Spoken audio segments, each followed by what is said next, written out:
में जातियों की गणना एवं आर्थिक सर्वेक्षण मामले पर पटना उच्च न्यायालय का अहम फैसला। मुख्य न्यायाधीश वी चंद्रन की खंडपीठ ने अपना फैसला सुना दिया है। अंतरिम फैसला तत्काल प्रभाव से जातीय गणना पर रोक लगा दी गई है।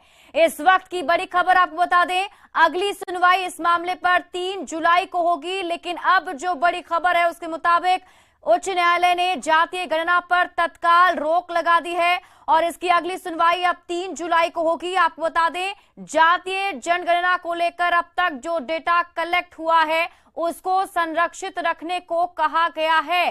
तो इस वक्त की सबसे बड़ी खबर आपको बता रहे हैं। आपको बता दें कि आज ही इस मामले पर पटना हाईकोर्ट में सुनवाई हुई, जिसके बाद ये बड़ा फैसला सामने आया है, जिसके तहत बताया गया है कि जातीय गणना पर तत्काल रोक लगा दी गई है और इस पूरे मामले में जो भी डेटा संरक्षित अब तक किए गए हैं उसे संरक्षित करने के लिए कहा गया है और इसके साथ ही इस पूरे मामले पर अगली सुनवाई 3 जुलाई को होगी। आपको बता दें कि बिहार में जातिगत जनगणना चल रही है, जिसके तहत पहला फेज कंप्लीट भी हो चुका है, दूसरे फेज की शुरुआत हुई थी और इसी दरमियान ये मामला हाईकोर्ट पहुंचा और पटना हाईकोर्ट में सुनवाई के बाद इस पर फैसला सुनाया गया है। पटना हाईकोर्ट की तरफ से ये बड़ा फैसला सुनाया गया है, जिसके तहत कहा गया है कि अभी तत्काल जातिगत गणना रोक दी जाए और जातीय गणना पर तत्काल रोक लगा दी गई है। अमित हमारे सहयोगी अधिक जानकारी के साथ लाइव जुड़े हुए हैं, सीधे उनका रुख कर लेते हैं। अमित, पूरा फैसला क्या कुछ कोर्ट की तरफ से सुनाया गया है, जरा डिटेल में बताइए।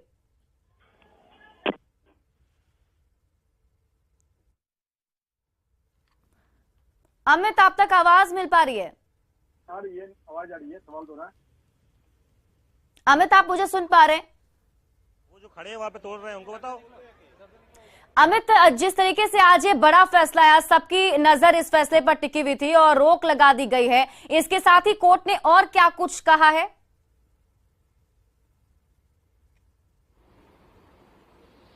देखिए, कोर्ट ने साफ शब्दों में कहा है कि ये जो मामला है, जो जातीय जनगणना हो रही है वो अभी उचित नहीं है और इसको लेकर के कोर्ट अगली सुनवाई 3 जुलाई 2023 को करेगा। फिलहाल तत्काल प्रभाव से जातीय जनगणना पर रोक लगाया गया है और जो डाटा अब तक कलेक्ट किया गया है, जातीय जनगणना जो अब तक हुई है उसके डाटा को संरक्षित रखने के लिए कहा गया है। डिस्ट्रॉय नहीं करना है, तो कोर्ट ने साफ तौर पे कह दिया है कि आप उसे संरक्षित रखिएगा और डिस्ट्रॉय नहीं कीजिएगा। अगली सुनवाई जब होगी 3 जुलाई 2023 को, तो उस दिन ये निर्णय होगा कि आगे कोर्ट का रुख क्या होता है, सरकार को क्या निर्देशित किए जाते हैं और जातीय जनगणना जो है वो उचित है अनुचित है, इसका फैसला जो है वो अगली सुनवाई में कोर्ट लेगी। लेकिन फिलहाल अगर हम बता दें तो पटना उच्च न्यायालय से सबसे बड़ी जो खबर है, बिहार के लिए ही नहीं बल्कि देश के लिए भी है, क्योंकि जातीय जनगणना को लेकर के देश भर में राजनीति हो रही थी। केंद्र सरकार पर भी दबाव दिया जा रहा था कि जातीय जनगणना जो है वो कराई जाए। जिस तरह से बिहार में जातीय जनगणना करवाई जा रही है, आर्थिक सर्वेक्षण करवाया जा रहा है, तो उसी के रूपरेखा पर केंद्र भी जो है वो जातीय जनगणना करवाए। लेकिन कोर्ट ने साफ तौर पे कहा है कि जातीय जनगणना जो है वो राज्य सरकार के अधिकार क्षेत्र में नहीं आता। ये जो है सुनवाई के दौरान बचाव पक्ष जो याचिकाकर्ता के जो वकील थे दीनू कुमार, उनके तरफ से ये दलील रखी गई थी और उस दलील से कहीं न कहीं कोर्ट सहमत हुई है और अब कोर्ट ने साफ तौर पे तत्काल प्रभाव से जातीय जनगणना पे रोक लगवा दिया है और कहा है कि अगली सुनवाई 3 जुलाई 2023 को जब होगी तो उसमें कोर्ट अपना निर्णय आगे देखेगा और जो वस्तुस्थिति होगी उसके अकॉर्डिंग कोर्ट का जजमेंट होगा। फिलहाल जो जातीय जनगणना हुई है, पहले फेज और दूसरे फेज में जो जातीय गणना का काम चल रहा था, उस पर जो भी डाटा अब तक कलेक्ट किए गए हैं उन सभी डाटा को संरक्षित रखने के लिए निर्देशित किया गया है। उसे नुकसान नहीं पहुंचाए, उसे डिस्ट्रॉय नहीं किया जाए, ये साफ तौर पे कोर्ट ने अपनी सुनवाई के दौरान कही है। जी अमित, सरकार इस फैसले को किस तरीके से देख रही है, क्योंकि सरकार की तरफ से तो पूरी कोशिश थी कि जातीय गणना जो है वो सही तरीके से करवा ली जाए और इसलिए फेज 2 का काम भी शुरू हो गया था।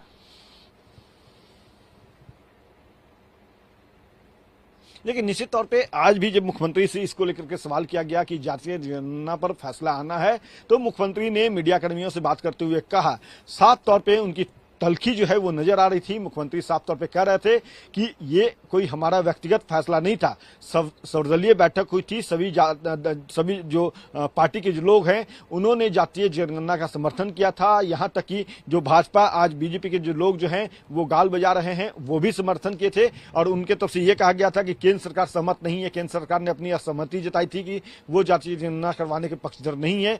तो बीजेपी की तरफ से साफ तौर पे कहा गया था, केंद्र सरकार की तरफ से कहा गया था कि आप अपने खर्च पे अगर करवाना चाहते हैं तो करवाइए। जब हम जातीय जनगणना करवा रहे हैं तो इसमें किसी को जो है किसी तरह का लोगों को तकलीफ नहीं होनी चाहिए थी, लेकिन फिर भी जब ये मामला कोर्ट में है, न्यायालय में जो विचाराधीन है, तो इस पर हम कोई टिप्पा टिप्पणी नहीं करेंगे। लेकिन हाँ, इतना जरूर मुख्यमंत्री ने अपनी बातों को कहते हुए कहा कि सर्वदलीय बैठक हुई थी, सर्वदलीय बैठक में सभी जो पार्टी के लोग हैं वो जातीय जनगणना करवाने के लिए सहमति उन्होंने दिखाया था और उसके आधार पर ही ये जातीय जनगणना जो है वो हम करवा रहे हैं। तो कोर्ट का जो फैसला होगा वो मान्य होगा। और अब चूंकि कोर्ट का फैसला आ चुका है, जो हम दर्शकों को सबसे बड़ी खबर बता रहे हैं कि जातीय जनगणना जो अब बिहार में चल रहा था, हो रहा था, उस पर कोर्ट ने तत्काल प्रभाव से रोक लगा दिया है, स्टे लगा दिया है।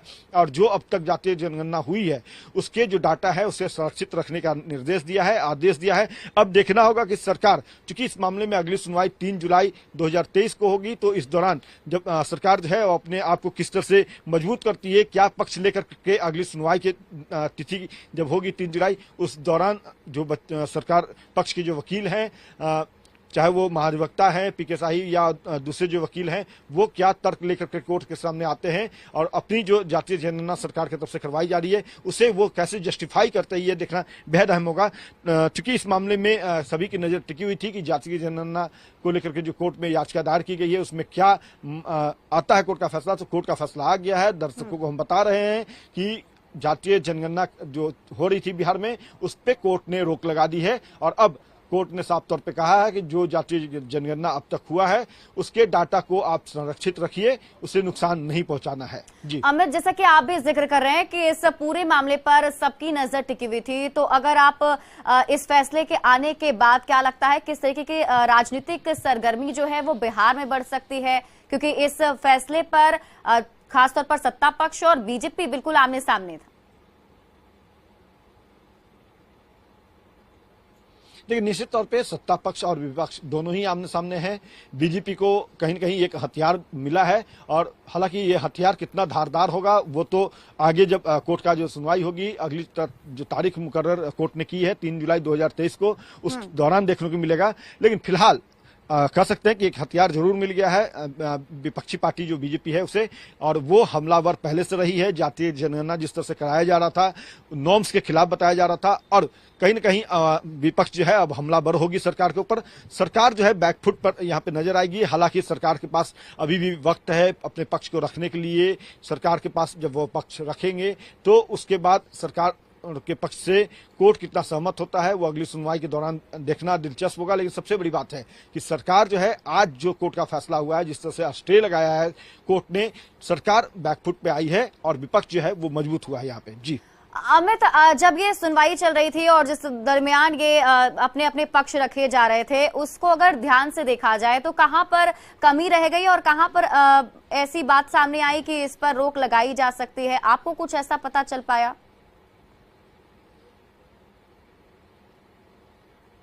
देखिए, जो सबसे बड़ी बात रही है कि कोर्ट ने पूछा था जब सरकार से कि आप जातीय जनगणना जो करवा रहे हैं उसका अधिकार आपके पास है क्या, तो उस संदर्भ में जो सरकारी वकील थे, सरकार के जो पक्ष रख रहे थे, उनके पास कोई माकूल जवाब नहीं था। जबकि याचिकाकर्ता के जो वकील है दिनू कुमार, उन्होंने साफ तौर पे कहा कोर्ट के समक्ष कि ये अधिकार संविधान से प्राप्त नहीं है, केंद्र सरकार से बिना सहमति अनुमति के ये जातीय जनगणना जो है वो नहीं करवा सकते और अब ऐसे में ये करवा रहे हैं तो ये अनुचित है। याचिकाकर्ताओं ने जो पिटीशन लगाया था, जो याचिका लगाई थी कोर्ट में, वो पूर्णतः सही है। और जब दिनू कुमार ने पुरजोर दलील दी तो जाहिर सी बात है कोर्ट उनके दलील से सहमत थी, तभी आज ये फैसला सामने आया है कि स्टे लगाया गया है। जातीय जनगणना का जो काम चल रहा था उस पर स्टे लगाया गया है।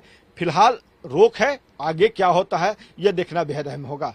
जी बिल्कुल, और जैसे कि हम इस फैसले पर लगातार इस पे बातचीत भी कर रहे हैं और अगर फेज 2 की बात करें, जैसा कि हम बता पा रहे थे दर्शकों को कि पहला जो फेज था वो कंप्लीट हो चुका है, दूसरे फेज में कहां तक ये काम हो चुका था? अमित, क्या इसको लेकर कुछ जानकारी है?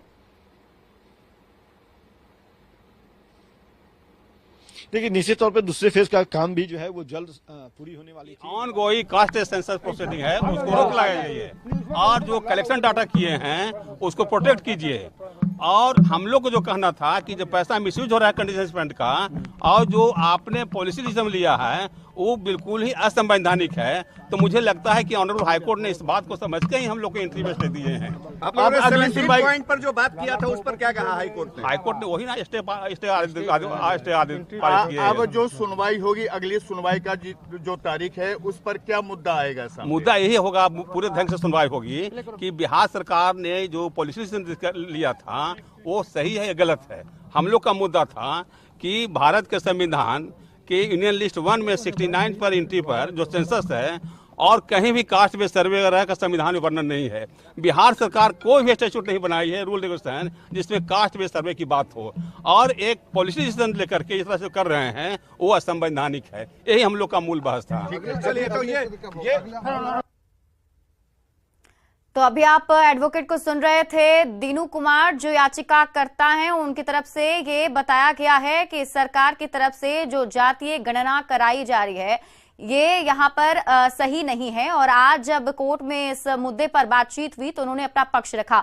अमित हमारे सहयोगी लगातार इस खबर पर हमारे साथ जुड़े हुए हैं। अमित, हमने दर्शकों को उनका बयान भी सुनाया, जैसे कि वो बता पा रहे थे कि अंदर कोर्ट के अंदर क्या कुछ मुद्दे जो है उठाए गए। उन्होंने ये बताया कि 3 जुलाई को काफी अहम सुनवाई होगी। क्या लगता है अमित, उस दिन क्या कुछ और इस पर बातचीत सामने आ सकती है, किस तरीके का और डिस्कशन हो सकता है?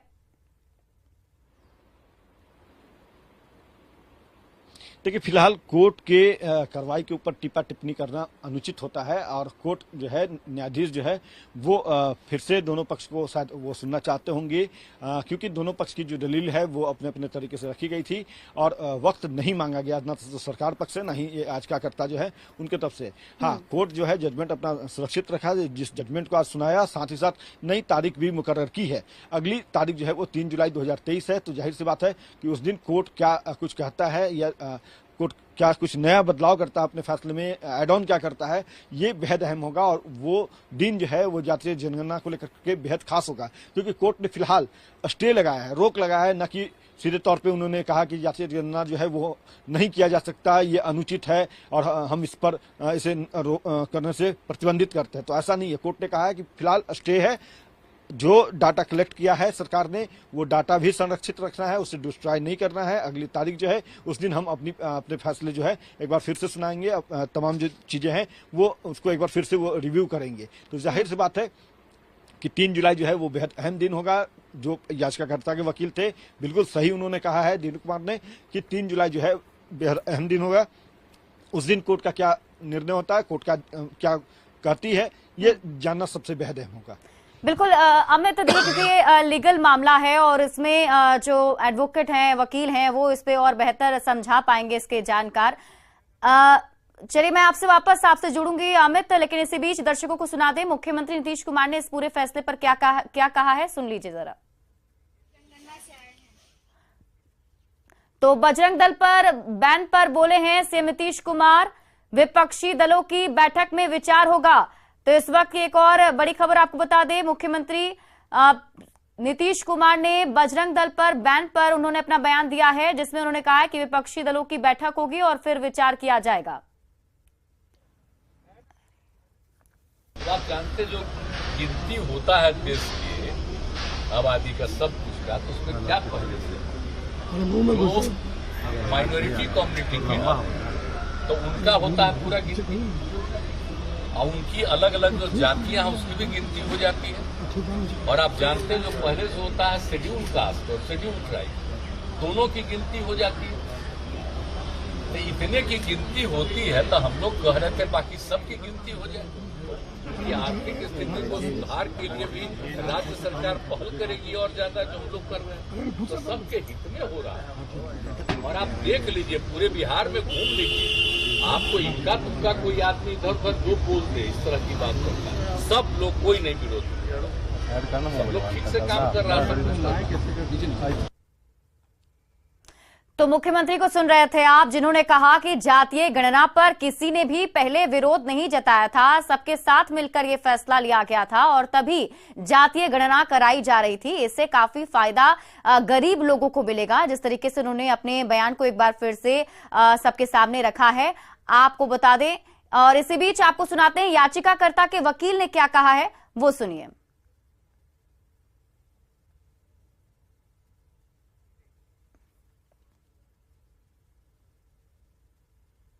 उसको माननीय उच्च न्यायालय इंट्रीम ऑर्डर में इसको समझा कि नहीं, जो प्रोसेस अडॉप्ट किया बिहार सरकार वो असंवैधानिक है। इतना ही नहीं, हम लोग का जो पॉइंट था कि बगैर कोई स्टैट्यूट के, बगैर रूल रेगुलेशन के और ये संविधान के विरुद्ध जाके जो ये सरकारी नियम जो लाए थे कि हम कास्ट में सर्वे करेंगे, तो इसको हाईकोर्ट ने माना कि ये कानून में इमीडिएट गलत है, इसलिए हम लोग को इंट्रीम स्टे मिला है।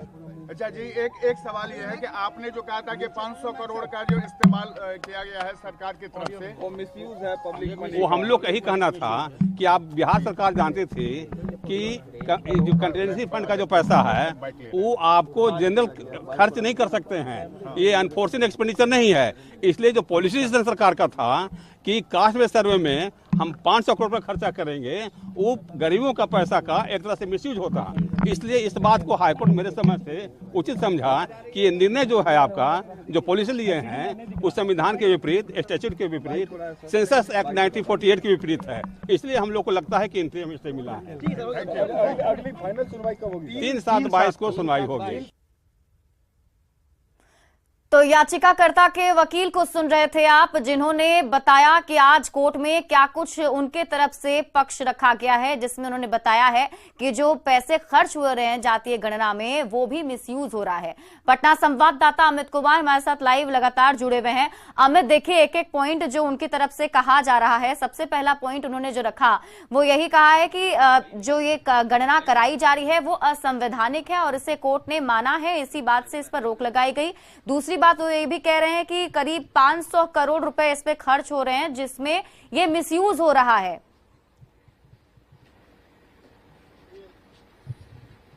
बिल्कुल, देखिए हमारे साथ दीनू कुमार हैं, हम बात भी करते हैं, विस्तार पूर्वक बात करते हैं। दीनू जी, कोर्ट में आपने याचिकाकर्ता के तरफ से जिक्र किया, अपनी बातों को, तथ्यों को रखा। आपके तरफ से कहा गया था कि 500 करोड़ का मिसयूज हो रहा है, ऐसा क्यों लगा और आपकी दलील जो है वो उससे कोर्ट सहमत हुई क्या? 6/6/22 को जो सरकार ने निर्णय ली थी मंत्रिपरिषद के आलोक में कि बिहार में कास्ट में सर्वे किया जाएगा और इसी दौरान इकोनॉमिक सर्वे का प्रयास की जाएगी, और इसके लिए उम्मीद की गई थी कि 500 करोड़ रुपया कंटिजेंसी फंड से खर्च किया जाएगा, और जो कास्ट में सर्वे के दौरान जो अपडेट होंगे तो सभी दलों के नेता को भी इसको अवगत कराया जाएगा। मेरा पहला मुद्दा था कि भारत के संविधान में इंडियन लिस्ट 1 एंट्री नंबर 69 पर सेंसस वर्ड यूज है। हर 10 साल पर भारत सरकार सेंसस कराती है, ये डाटा बिहार सरकार के पास है। दूसरी बात है कि भारत के संविधान में बिहार सरकार को, कोई स्टेट को कास्ट बेस्ड सर्वे और इकोनॉमिक सर्वे करने का वर्णन नहीं है। बिहार सरकार ने कोई भी स्टैट्यूट नहीं बनाई, कोई भी रूल रेगुलेशन नहीं बनाई कि हम कास्ट बेस्ड सर्वे करेंगे।